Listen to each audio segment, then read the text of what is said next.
First was the day I met Josh. I'm Josh. I'm Iris. And the second, the day I killed him. Welcome to movies stories explanation. आज हम आपके लिए लाए हैं हाल ही में release हुई film companion. कहानी की शुरुआत में हम आयरिस को ग्रोसरी स्टोर में शॉपिंग करते हुए देखते हैं। वहीं स्टोर में आयरिस की मुलाकात जॉश से होती है और दोनों को एक दूसरे से पहली ही नजर में प्यार हो जाता है। उसके बाद से ये दोनों हमेशा साथ में ही रहने लगे थे। उसके बाद हमें दिखाया जाता है जॉश आयरिस को एक ट्रिप पर लेकर जा रहा होता है। वो आयरिस को लेकर एक लेक हाउस में जा रहा होता है। वहाँ पर जॉश के और भी दोस्त मौजूद थे। लेक हाउस में पहुँचने के बाद कैट दोनों का घर में वेलकम करती है। अंदर आने पर उन्हें पैट्रिक और इलाई मिलते हैं और वो दोनों एक कपल होते हैं। उसके बाद सरगई को दिखाया जाता है जो कैट का बॉयफ्रेंड और इस लेक हाउस का मालिक होता है। सरगी एक रशियन माफिया होता है, इसलिए उसके पास बहुत पैसे होते हैं। अगले दिन मॉर्निंग में आयरिस रेडी हो जाती है। वो जॉश के साथ लेक साइड पर जाने वाली थी, पर जॉश कहता है कि उसकी तबीयत खराब है और वो आयरिस को अकेला ही लेक पर भेज देता है। लेक साइड पर आने के बाद आयरिस लेक की तरफ देख रही होती है। वो अपने पॉकेट में हाथ डालती है तो वहाँ उसे एक चाकू मिलता है और ये चाकू आयरिस ने अपने पास नहीं रखा होता है। खैर, जब वो उसे देख ही रही होती है तो उतने में सरगी वहाँ पर आ जाता है। सरगी आयरिस से कहता है कि वो उसकी पीठ और शोल्डर्स पर सनस्क्रीन लगा दे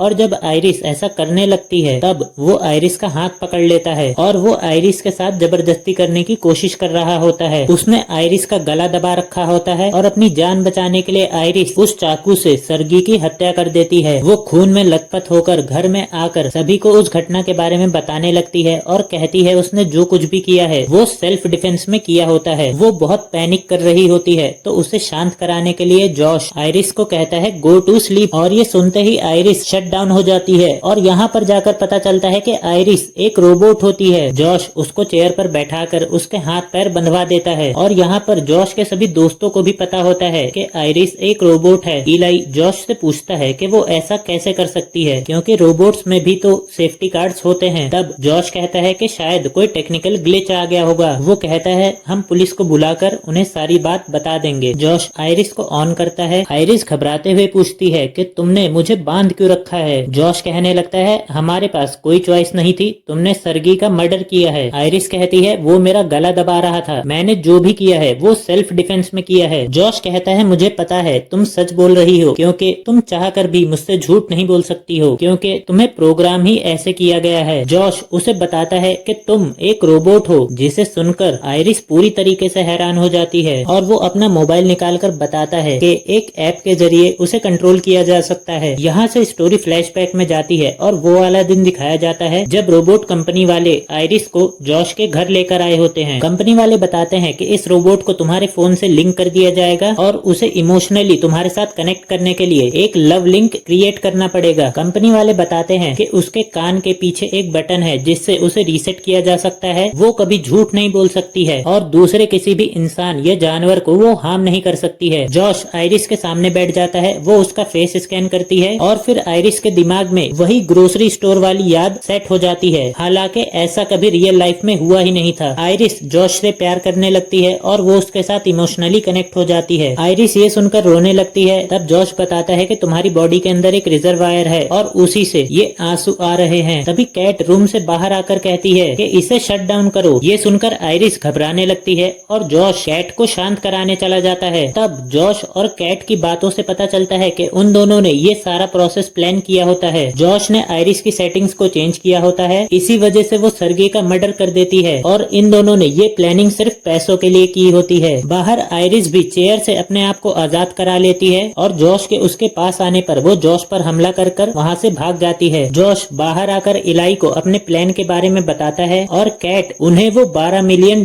भी दिखाती है जिसके लिए उन्होंने सरगई को मारा होता है। इलाई पूछता है कि अगर तुमने ये प्लान बनाया था तो मुझे और पैट्रिक को यहाँ पर क्यों बुलाया। जॉश कहता है क्योंकि तुम लोग पुलिस के सामने गवाही दे सको और जितने ज्यादा लोग होंगे कहानी उतनी ज्यादा सच्ची लगेगी। जॉश कहता है क्योंकि अब प्लान में तुम भी हो तो हम पैसों को 3 हिस्सों में बांट लेंगे। इलाई कहने लगता है पैसों के 4 हिस्से होंगे, पैट्रिक को भी उसका हिस्सा मिलेगा। इनके बीच में बहस होने लगती है और इसी बीच इलाई पैट्रिक से कहता है गो टू स्लीप और पैट्रिक का पावर ऑफ हो जाता है। यहाँ पर पता चलता है कि पैट्रिक भी एक रोबोट होता है, बिल्कुल आयरिस की तरह। इलाई फिर पैसों को 3 हिस्सों में बांटने के लिए मान जाता है। आयरिस भागते हुए जंगल में आ गई थी और वो जॉश का फोन भी अपने साथ लाई थी, तो अब जॉश उसे कंट्रोल नहीं कर सकता था। इलाई गन ले लेता है और वो पैट्रिक के साथ मिलकर आयरिस को पकड़ने के लिए जाता है और जॉश और कैट आयरिस को पकड़ने के लिए दूसरी तरफ से जाते हैं। आयरिस फोन में देखती है जॉश ने उसके इंटेलिजेंस लेवल को 40% पर सेट किया होता है, जिसे आयरिस 100% पर कर देती है। आयरिस पेड़ के पीछे छुपी होती है, तभी वहाँ पर इलाई और पैट्रिक आ जाते हैं। इलाई और पैट्रिक की बातों को सुनकर आयरिस को जॉश के मास्टर प्लान के बारे में पता चल जाता है। तभी पैट्रिक इलाई से कहने लगता है कि मुझे पता है कि मैं भी एक रोबोट हूँ, मैं तुम्हारे साथ इतने समय से रह रहा हूँ, मुझे ये पहले ही मालूम हो गया था। तभी वो वाला मोमेंट दिखाया जाता है, इलाई और पैट्रिक कैसे मिले थे। हालांकि ये घटना रियल लाइफ में घटी ही नहीं होती है, पर पैट्रिक की मेमोरी में इसे ऐसे सेट किया गया था कि उसे वो सच ही लगता है, जैसा कि आयरिस के साथ किया गया था। तब इलाई कहने लगता है कि तुम्हारे साथ रहते रहते मैं भी अब तुमसे सच्चा प्यार करने लगा हूँ और मैं तुम्हारे साथ वैसा कभी नहीं करूंगा जैसा जॉश ने आयरिस के साथ किया है। उन दोनों के बीच में रोमांस स्टार्ट ही होने वाला था कि आयरिस का फोन बजने लगता है। इलाई गन निकाल लेता है, उसे पता चल जाता है कि आयरिस पेड़ के पीछे छुपी है। आयरिस अपनी जान बचाने के लिए वहाँ से निकलकर भागने लगती है। इलाई गोली चलाता है पर उसका निशाना चूक जाता है और गोली की आवाज सुनकर जॉश और कैट भी उनकी तरफ आने लगते हैं। आयरिस को इलाई आगे से घेर लेता है, वो दोनों टकरा कर नीचे गिरते हैं। जमीन पर गन गिरी होती है जिसे लेने के लिए वो दोनों आपस में छीना झपटी करने लगते हैं और इसी छीना झपटी के बीच में आयरिस से गोली चल जाती है और इलाई वहीं पर मारा जाता है। तभी वहाँ पर सभी लोग आ जाते हैं और आयरिस वहाँ से भाग जाती है। जॉश आयरिस का पीछा करने लगता है और आयरिस भागते हुए आकर जॉश की कार में घुस जाती है। वो कार सिर्फ जॉश की आवाज से ही स्टार्ट हो सकती थी और वो कार आयरिस की आवाज को रिकॉग्नाइज नहीं कर पा रही थी। तब आयरिस जॉश का मोबाइल निकालती है और वो अपनी आवाज के टोन को चेंज करने लगती है। ये देखकर जॉश गुस्से में आ जाता है और वो कार का शीशा तोड़ने लगता है और जब उसकी आवाज जॉश जैसी मैच हो जाती है तब वो कार स्टार्ट हो जाती है। वो कार को ड्राइव करने का कमांड दे देती है। आयरिस कार लेकर वहाँ से भाग जाती है। जॉश घर में आकर सर्गी का फोन ढूंढता है और वो उसके फोन से अपनी कार चोरी होने की कंप्लेन करा देता है, जिसके वजह से उसकी कार जहाँ पर होती है वहीं पर रुक जाती है और वो अपने आप को पूरी तरीके से लॉक कर लेती है, क्योंकि वो एक कंप्यूटर कार थी और उसमें ये सेफ्टी फीचर था कि चोरी होने की कंप्लेन के बाद वो अपने आप को पूरी तरीके से ऑफ कर लेगी। जॉश सर्गी के फोन से आयरिस को कॉल करता है और उसे कहता है कि तुम वापस आ जाओ, हम दोनों साथ में खुशी खुशी रहेंगे और यहाँ से अपने घर चले जाएंगे। पर आयरिस उसके पास आने के लिए मना कर देती है और वो उसके साथ ब्रेकअप कर लेती है। तब जॉश भागते हुए जंगल में वापस आता है और वो पैट्रिक से आयरिस को ढूंढने के लिए कहता है, पर इलाई की मौत से पैट्रिक पूरी तरीके से टूट चुका होता है। जॉश इलाई का फोन निकालकर उसमें पैट्रिक के एग्रेशन लेवल को पूरा 100% पर कर देता है। पैट्रिक फिर भी नहीं उठ रहा होता है। तब जॉश पैट्रिक के कान के पीछे लगे रीस्टार्ट बटन से उसे रीस्टार्ट करता है और उसके साथ लव लिंक एस्टेब्लिश करता है। फिर पैट्रिक के अंदर इलाई से हटकर जॉश के लिए फीलिंग्स पैदा हो जाती हैं और जॉश उसे आयरिस को पकड़कर लाने का कमांड देता है। आयरिस उस कार का शीशा तोड़कर कार से बाहर आती है। तभी वहाँ पर एक पुलिस इंस्पेक्टर आ जाता है और क्योंकि आयरिस झूठ नहीं बोल सकती होती है, वो अपनी लैंग्वेज को इंग्लिश से चेंज कर जर्मन पर कर देती है। पुलिस वाला उससे बात कर रहा होता है पर उसे कुछ समझ में नहीं आ रहा होता है। तभी इंस्पेक्टर कार के अंदर रखे हुए चाकू को देख लेता है जिस पर खून लगा था। वो आयरिस को गन पॉइंट पर ले लेता है, उसे हथकड़ी लगा रहा होता है। तभी पैट्रिक वहाँ पर आ गया होता है और वो इंस्पेक्टर को मार मार कर उसकी हत्या कर देता है और जॉश के फोन से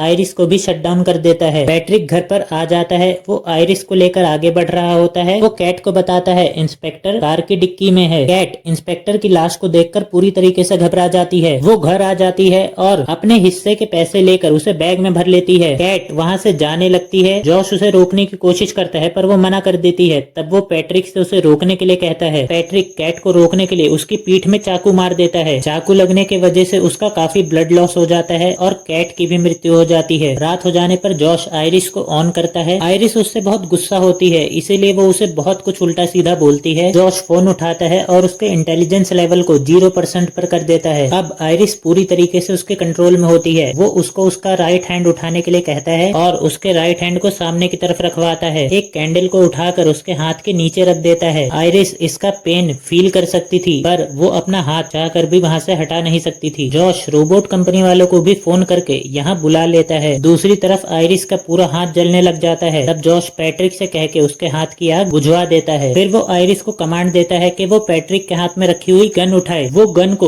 उसके ही सर पर पॉइंट करवाता है। वो आयरिस को कमांड देता है कि वो गोली चलाए। आयरिस को ना चाहते हुए भी उसका कमांड फॉलो करना पड़ता है और वो गोली चला देती है। गोली चलाने के बाद आयरिस पूरी तरीके से शट डाउन हो जाती है। रोबोट कंपनी वाले भी घर आ गए थे। जॉश उन्हें मन से बनाकर एक कहानी सुना देता है। उसने पैट्रिक को भी पुलिस की ड्रेस पहना दी थी, जिससे उन लोगों को जॉश पर बिल्कुल भी शक ना हो। वो लोग आयरिस को लेकर जाने लगते हैं। तभी बताते हैं कि इसके अंदर एक SSD कार्ड लगा हुआ है और इस रोबोट के आसपास जो भी घटना घटती है वो उन सबको रिकॉर्ड कर लेती है और वो SSD कार्ड इसके पेट में लगा होता है। हम लैब में जाकर उस वीडियो फुटेज को रिकवर कर लेंगे, जिससे हमें भी इस रोबोट के खिलाफ एक सबूत मिल जाएगा। ये बात सुनकर जॉश पूरी तरीके से घबराने लगता है। जॉश पैट्रिक को उन्हें जाने से रोकने के लिए भेजता है। पैट्रिक बाहर आकर गोली चला देता है, जिसमें से एक इंसान मारा जाता है और दूसरा आदमी कार से निकलकर बाहर आ जाता है। वो अपनी जान बचाने के लिए जंगल की तरफ भागने लगता है। उन्होंने वैन के अंदर आयरिस को रिबूट के लिए लगा रखा होता है, जहाँ पर वो 50% तक रिबूट हो चुकी होती है। वो आदमी जंगल में छुप रहा होता है, पर पैट्रिक उसके पीछे आ जाता है। बंदूक में बुलेट खत्म हो गई होती है, इसलिए पैट्रिक उसका गला दबाकर उसे मारने लगता है। तभी आयरिस वहाँ पर आ जाती है। वो इलेक्ट्रिक गन से उसे शॉक देने की कोशिश करती है, पर उसका सिस्टम वापस से रीसेट हो चुका होता है। अब वो चाहकर भी किसी को हार्म नहीं कर सकती है। पैट्रिक उससे उसकी इलेक्ट्रिक गन छीन लेता है। तभी आयरिस पैट्रिक को जॉश की सच्चाई बताने लगती है और वो उसे कहती है कि वो बस तुम्हें यूज कर रहा है। पैट्रिक भी जानता होता है कि आयरिस चाहकर भी झूठ नहीं बोल सकती होती है। तब आयरिस पैट्रिक को इलाई की याद दिलाती है। उसके सिस्टम में इलाई की यादें कहीं न कहीं सेव होती हैं। तब पैट्रिक इलाई की याद में अपने आप को ही इलेक्ट्रिक गन से खत्म कर लेता है। तभी वहाँ पर लैब का बचा हुआ दूसरा आदमी आयरिस को थैंक यू बोलता है। आयरिस कहती है मुझे तुमसे एक हेल्प चाहिए। आयरिस घर के अंदर आ जाती है। जॉश मोबाइल उठाकर उसे कंट्रोल करने की कोशिश करता है, पर बाहर उस आदमी ने आयरिस का पूरा कंट्रोल अब उसी के हाथों में दे दिया होता है। अब आयरिस को कोई कंट्रोल नहीं कर सकता है और वो अपने हिसाब से जो चाहे वो कर सकती है। आयरिस उसे गन पॉइंट पर ले लेती है। जॉश आगे बढ़ते बढ़ते आयरिस के पास आ जाता है। वो जानता है कि वो उससे प्यार करती है और उस पर गोली नहीं चला सकती है। फिर वो आयरिस पर हमला कर देता है। वो कहने लगता है मुझे तुम्हें कंट्रोल करने के लिए फोन की जरूरत नहीं है। वो उसे मारे जा रहा होता है और वो बंदूक निकालकर उसके पेट में ही गोली मारने वाला होता है, जहाँ पर उसका हार्ड डिस्क होता है। तब आयरिस वहाँ पर पड़ा हुआ इलेक्ट्रिक कॉक स्क्रू यानी बियर खोलने की मशीन उठाकर जॉश के सर में घुसा देती है और जॉश वहीं पर मारा जाता है। अगली सुबह आयरिस अपने जले हुए हाथ में से चमड़ी को निकाल देती है। उसका मेटल का हाथ दिखने लग जाता है। आयरिस सरगी का पैसा एक बैग में डालकर कार लेकर वहाँ से निकल जाती है। वो रास्ते में देखती है एक और आदमी अपनी कंपेनियन रोबोट के साथ जा रहा होता है। तब आयरिस स्माइल करते हुए उसे अपना मेटल का हाथ दिखाती है। दूसरी रोबोट कंफ्यूज हो जाती है और यहीं पर ये मूवी खत्म हो जाती है। दोस्तों, अगर आपको मूवी पसंद आई हो तो इसे लाइक एंड शेयर जरूर कर दीजिएगा और हाँ, चैनल को सब्सक्राइब करना मत भूलिएगा। धन्यवाद।